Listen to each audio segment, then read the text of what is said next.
که با ما بگن که نمی خوزی زنگ زد 5 تا رفیق تا فریاد کرد نمیتونیم چون که نداریم. یک زمان با خدا خیلی داشتیم چقدر ما خوراکای مادرمون موندیم رفتیم خطشون شب نشینی. منه تنه هممون آدمای زندگیمون باید با گردشش زمان بشناسیم نه گردشش زبان، برای که همه خشرو گپ میزنن.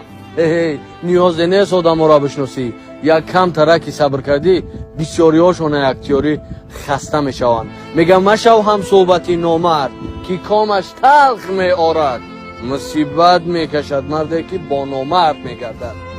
خلاصه که سر سفره گپی من ای بود، در حدی نیستم یگان کس نصیحت کنم، برای که هیچ که نصیحت دوست نمیداره. 4 کس همه وقت در پشتت میمونه، یکم پدر و مادرت که هستن میمونن. اگر داری خداوند عمری دراز بده، نداری روح شاد باشه و یادش گرامی. سیمین خودت، 4مین پولت.